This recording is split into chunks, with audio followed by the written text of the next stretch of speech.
Hevalên hêja di vê vîdeoyê de ez ji jora gotara İbn Sîna û Spinoza bixwînim ku vê gotarê profesorê felsefeyê Ahmet Arslan nivîsiye û bêriya çend salan jî min bi xwe vê gotarê wergirandiye ser Kurdiya Kurmancê.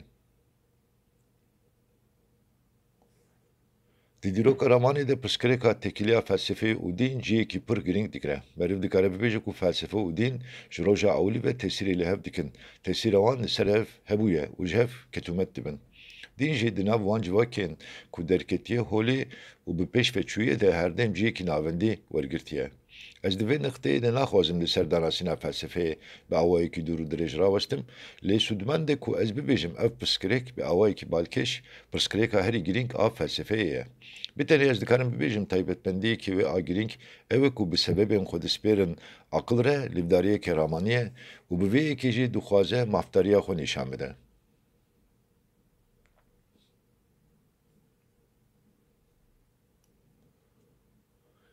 Girêdayî vê xalê, wesfekî din jî a felsefeyê ew e ku felsefe mîna zanistê qîma xwe tenê bi xebatên entelektûel û teorîk nayîne û di heman demê de ji celebên pratîk xwediyê fikarên ehlaqî û siyasiyê jî. Bi gotinekê din, di felsefeyê de meriv hem di derheqê xwe û gerdûnê de zanayiyan dide û hem jî li gorî wan zanayiyan pêşniyariya jiyanekê şexsî û ehlaqî jî dide û heta vê yekê dixwaze jî. Her wiha heke em li ser etîmolojiya peyva filozofyayê hûr bibin ku peyvekî Yewranî ye, em ê bibînin ku maneya peyvê ne tenê hezkirina zanayî ye. Ev peyv di maneya hezkirina zanyariyê de ye jî û ji bo jiyana mirovî mane û qîmetekî wê heye. Li hêla dîn em dibînin ku dîn jî bi taybetî ji bo mirovan xwediyê hînweriyekê bextewariyê ye, yan jî xwediyê îdeayeke wiha ye. Armanca bingehîn ya dînên hene, bi taybetî jî armanca dînên mezin yên bûne sazî û xwebirxistî kirine, rizgarkirin û bextewarkirina mirova ye. Dîn, armanca esasî ya afirandina mirovan radigihîna wan û bi rêgeha weazê jî jiyanekî li gorî vê krîterê destnîşan dike. Ji bo vê yekê di dîn de yekûna rê û rêzikên tevgerînê û jiyaneke baş pratîkên yekeyek in.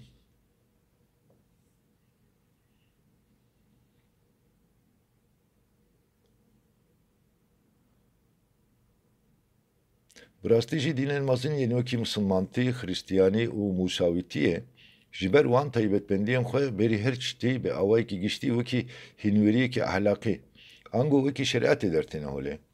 Ancak ev yek naye maneyê ku di dîn de hemanên entelektûalî û teorîk tunenin. Lewra çawa ku me li jorî jî got dînên mezin berî her tiştî xwediyê wê hînwerî û teza bingehînin ku li gorî wê tezê pêwîst e mirov li gor wan bijîn û ancak bi saya wê yekê ew dikarin xwe rizgar bikin û bextewar bijîn. Başek bilind heye û ew xwediyê zanayiya wê baş a bilind in. Ji ber van sebeban, dînên mezin jî mîna felsefeyên mezin xwediyê metafîzik, kozmogonî, psikolojî û antropolojiyê ne û dîsa wekî felsefeyê nêrînekê mezin a dinyayî ne. Helbet divê em vê yekê jî bibêjin ku rêgeha nêzîkweriya felsefeyê di esasê xwe de ji nêzîkweriya dîn cuda ye. Aqilane û rexnegir e û bi zanistê re jî tekîliya wê xurt e. Heçî dîn e rêgeha bi destxistina wan zanayiyan ku ew dibêjin em xwediyê wan in, ji aliyê strûktûrê ve meriv dikare bibêje ku xwediyê taybetmendiyekê ferasetî ye. Dêbelê ev yek naye maneyekê ku di navbera felsefe û dîn de cudahiyekê ku bi kêrê hatiye birîn heye. Lewra di nav ehlaqekê herî hişk, kevneşopî û dînî de jî hemanên rexnegir û aqilane hene û wisa jî ehlaqekê felsefeyî, rexnegir û aqilane jî ji wê hînbûniya civakî dîrokî a ku jê derketiye holê bi temamî ne ser bixwe ye û bi tenê ji valahiyekê takekesî entelektûlî naye zayînê. Pirsgirêka tekîliya dîn û felsefeyê di serdema navînî de di cîhana îslamî û xrîstiyaneya rojavayê de jî ciyê xwe yê girîng parastiye. Lêbelê di serdema me de meriv nikare bibêje ku girîngiya vê pirsgirêkê hê jî ciyê xwe diparêze. Tenê meriv dikare bibêje ku pirsgirêka tekîliya dîn û felsefeyê ji aktualîteya xwe tiştek wan da nekiriye. Lêbelê di dema me de ev pirsgirêk zêdetir veguheriya ye pirsgirêka tekîliyên dîn û zanistê, yan jî bi awayekî êdî giştî veguheriya pirsgirêka tekîliya aqil û îmanê yan jî zanayî û baweriyê.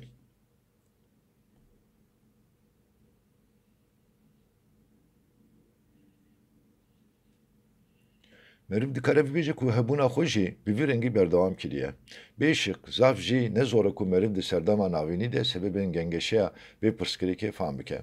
Di serdema navînî de hem civaka Xristiyan a Rojavayî û hem jî civaka İslamî a Rojhilatê. Di esasê xwe de civakên teosantrîk in. Bi vê gotinê ez behsa civatekî wa dikim ku hemû saziyên nû yên civakî li ser têgeha dîn hatine damezrandin, ku nirxên nû yên ehlaqî û çandî jî bi piranî ji alî dîn ve têne destnîşankirin. Bi vê yekê re jî ew civat dibe civatekî teosantrîk. Bêyî guman di civatekî wiha de ku dîn lê destnîşankar e, aqilê mirovî jî hewl dide da ku ji xwe re di hemû qadên jiyanê de cihêkî bigire. Tekîliya dîn û felsefê yan jî aqil û baweriyê wekî tê zanîn pirsgirêkeke bistirîn e.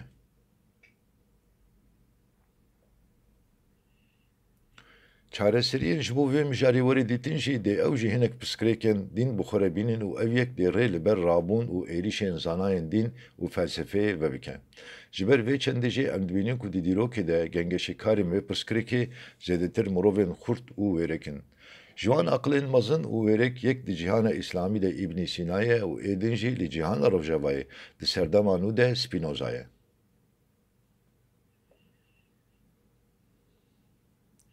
Li gor nêrîna İbnî Sîna, mirov ji heywanan cuda ne û bi serê xwe tenê nikarin bijin. Ji bo ku mirov bikaribin hebûna neslê xwe bidomînin, pêdivîya wan bi jiyana civakî û ji bo pêkhatin û domandina jiyana civakî jî pêdivî bir rêveberiyeke edeletperwer û bi qanûnên dadmend heye. Din jî di esasê xwe de qanûnên dadmendin û pêxember jî qanûn çêkerin. Di vê rewşe de wezîfe û erka pêxemberiyê wezîfe û erkeke ehlaqî û siyasî ye. Ji bo birêvebirina karê dinyayê a dadmend jî pêdivî bir serokatiya civakî û siyasî heye. Ancak birêvebirina vê dinyayê a dadmend perçeyekî wê bextewariya resen e ku di siberojê de li benda mirovî ye. Lewra ji bilî vê dinyayê dinyayekî din jî heye û li vê dinyayê jî qederekî din li benda mirova ye. Mirovahiya mayende û bextewarî li vê dinya din e. Ji bo bilezxistina vê dinyayê jî pêwîst e li vê dinyayê neslê mirovan bidome û wezîfeya xwe bi cih bihîne.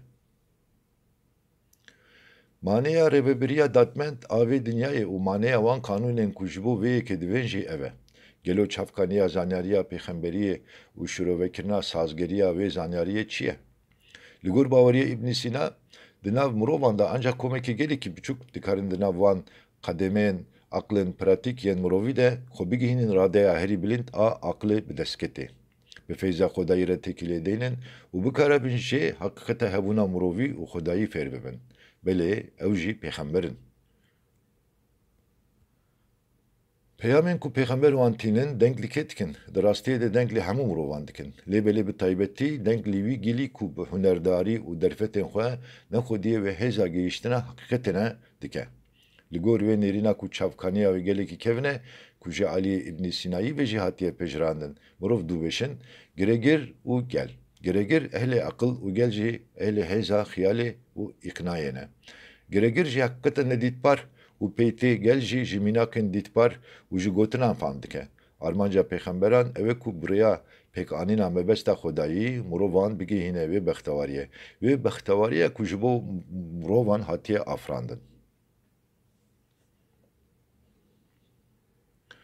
Ancak ji ber ku piraniya mirovan ji wê têgihiştina heqîqeta Xwedayî û mirovî dûr in û nexwediyê wan tevgerên li gor vê krêterê ne, pêxember jî vê heqîqetê werdigarînin zimanekî ku ew jê fam dikin û wisa jî vediguhezînin wan. û dîsa çend rê û rêzikên ku gel sebebê wan fam nake jê vediguhezînin gel û bi wan wiha tê xwestin ku gel li hemberî wan rê û rêzikan raneve û dixwazin ku berê mirovan bidin jiyanekî xwedan fazîlet.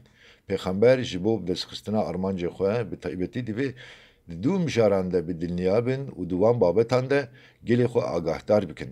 Ev mijar jî hebûna Xwedê û jiyana siberojê ye.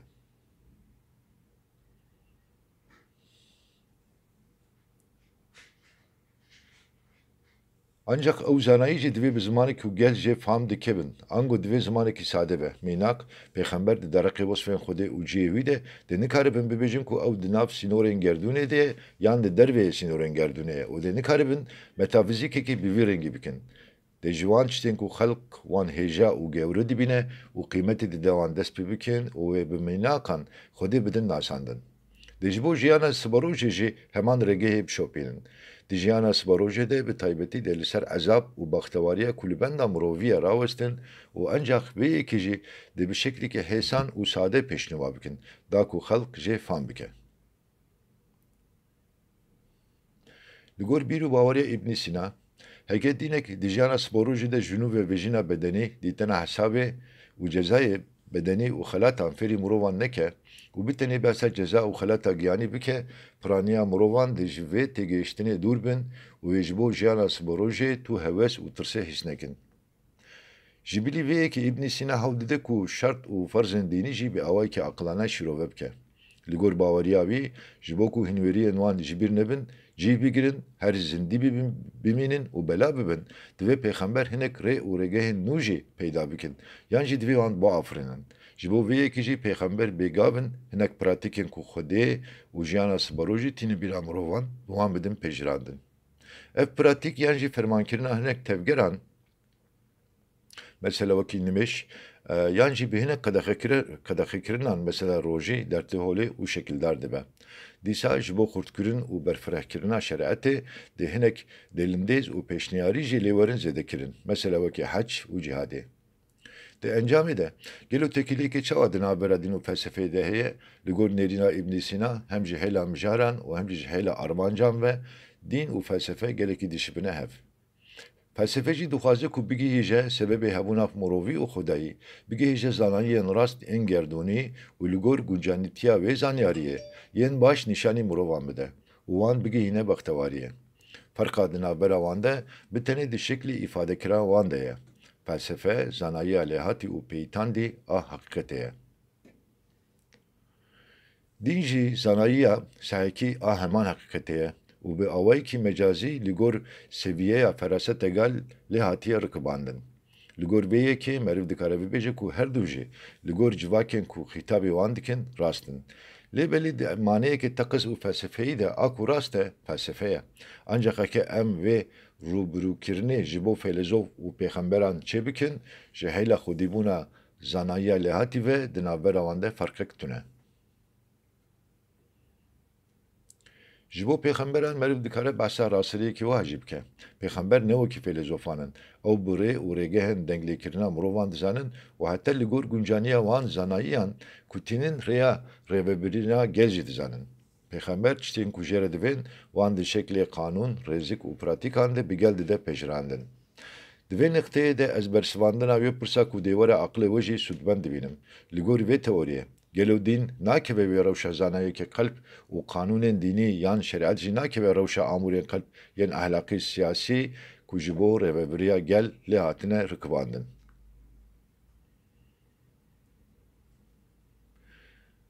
Li gor baweriya me tawanberkirina İbn Sîna û fêlzofên İslamî yên ku beriya wî û piştî wî hatine û heman nêrînê bi guherînên biçûk pejirandine, ne rast e. Lewra ne di ramanên İbn Sînayî û ne jî di ramanên fêlzofên İslamî de ji bo pejirandina hebûna bedgumanî yan ji dûrûtiyekî sebebek maftar tune. Çimkî li gor dîtina wan yên ku dîn afrandiye ne mirovin Xwedê ye.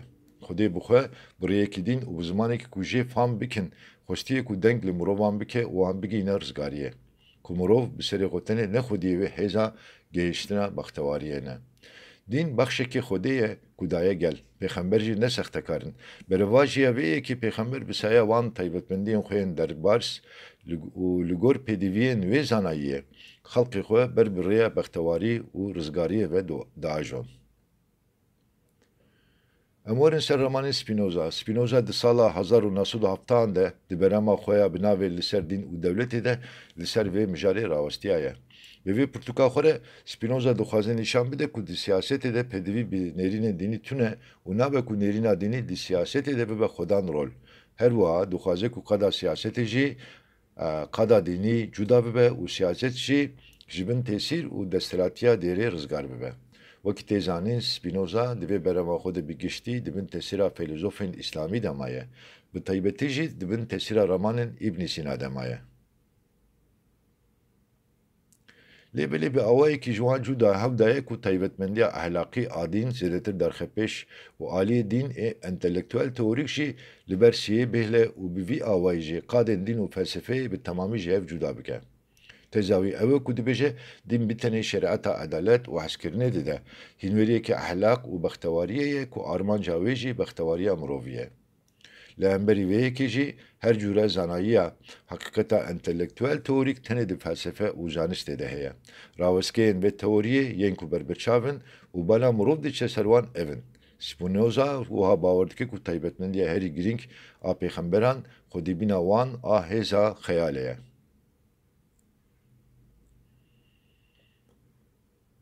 Li gor angaşta Spinoza tiştê ku ji pêxembertiyê re divê ne aqlekî darbers, hêzeke xeyalî, xeyalê a zindî û xurt e. Di warê şîrovekirina sazgeriya pêxembertiyê de İbn Sîna zêdetir xwe berdana vurgiliyan. Spinoza wa bawer dike ku pêxember Xwedê hêza veguhastina heqîqetên felsefeyî giyanîne û di heman demê de ew kesin ku bûyerên diqewimin wan bi rêseniya wan jî dipejirinin. Her wiha ew wan heqîqetan di çarçoveya nêrîn, hînbûnî û afirîşê xwe de bi awayekî sembolîk û sehekî dipejirinin jî. Hege pêxember gundî be dê di xewa xwe de çêlek û gayan, hege leşker be dê artêş û fermandaran, hege destûrmendekî sarayê be dê qral û textan bibîne. Alameta herî girîng a rastiya peyamên pêxemberan her çi xasî keramet bin jî, a herî girîng ew e ku ew peyam hînveriyên ehlaqî yên rast in.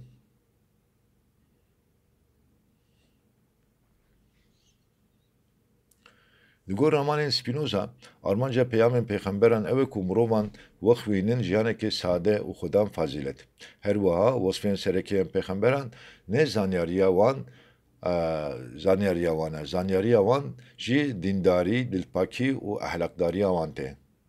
Din bi xwe jî ne fîzîk ya metafîzîkeke û pêxember jî ne fîzîksan ezmannaz an jî metafîzîkzan in. Lêbelê ev yek naye maneyê ku dîn di navaroka xwe de tu hemanên metafîzîkî û entelektûel teorîk yên ku ji hêla zanayî ve xwedan qîmetin nahewînin.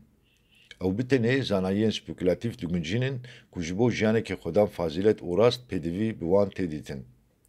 Wan zaniyan jî çawa ku İbn Sîna jî gotiye meriv dikare bi dû pêşniyariyan bibêje. Yek xwedayekî serwer ku bala wî li ser hemû tiştî ye ji mirovên qenc hez dike. Dido xwedayekî ku ji mirovên xwe nawûs û xwedan fazîletin hez dike û wan xelat dike. Mirovên ku berevajiya vê yekê ne jî wan ceza dike.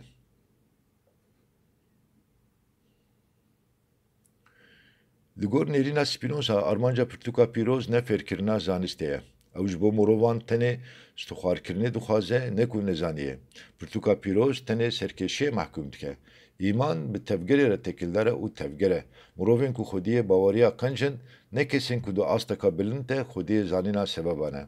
Lêbelê Xwediyê baweriya herî qenc ew kesin ku ber bi hêla edalet û hezkirinê ve tev digerin. Spinoza ji vê xalê encamekî derdixe ku encam di civakên hemdan de Xwediyê ciyekî pir giring e. Baweriya mirovên ku li gor li ber fermana Xwedê ranabin, lê di baweriyên xwe de ji mirovên din cuda difikirin û dîsa jî hege tevgerên rast û xwedan fazîlet nîşan bidin, baweriya wan rast e. Ne mirov lê divê qenaet û tevgerên serkêş mehkûm bibin.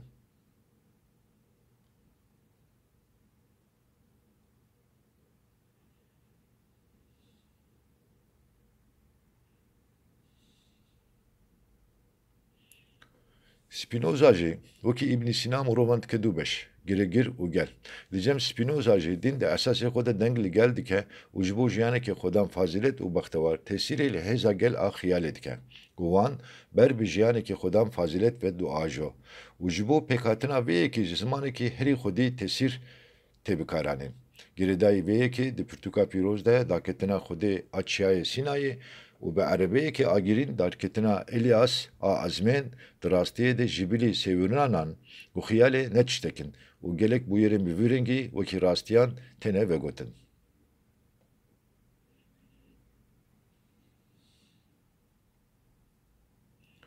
Di encamê de wekî hat têgeştin Spinoza di hinek xalan de ji İbn Sîna cuda dibe. Lêbelê di bingeha teza xwe de çareseriya wî parve dike. Meriv dikare di vê xalê de bibêje ku felsefeya rojavayê a serdemano ji felsefeya İslamî ketûmet bûye û vê yekî jî xwe di mînakekî de vê mînakê de nîşan daye. Geridayê vê mijarê lêkolanên me nîşanê me didin ku Spinoza biriya romanên Maymonîdesê ku felozofekî sed sala duwazdehan û mirovekî Musevî bûye, bi awayekî giştî jî İbn Sîna û felasîfe ketûmet bûye û dibin tesîra wan de maye. Di daviya gotina xwe de ez dixwazim derheqê teoriya İbn Sîna û Spinoza de hinek nêrînên xwe yên şexsî jî bibêjim. Ez nîzanim ev teorî rast in yanê ne. Lêbelê li vê derê ew rastiya ku ez behsê dikim rastiya zanistî ye. Lê wekî gelek kesan ez jî wiha bawer dikim ku di felsefeyê de pêdiviya me tu carê bi rastiyekî wiha tune. Di felsefeyê de tiştê girîng ew e ku derheqê pirsgirêkan de meriv bikaribe çareseriyekî giştî, aqilane û mantiqî bîne û bi vî havî şîrove bike.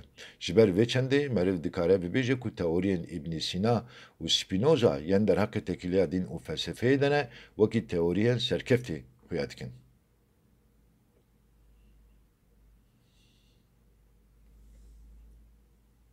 Berî her tiştî meriv dikare bibêje ku her du fêlsof jî bi wêrekî nêzî vê pirsgirêka navendî û kultûrî bûne ku di rastiya xwe de ev yek ji bo civak û serdema wan gelekî girîng bûye. Zêdetirê vê yekê jî bi awayekî aqilane, mantiqî, rast û berfireh şîroveya vê pirsgirêkê jî dane.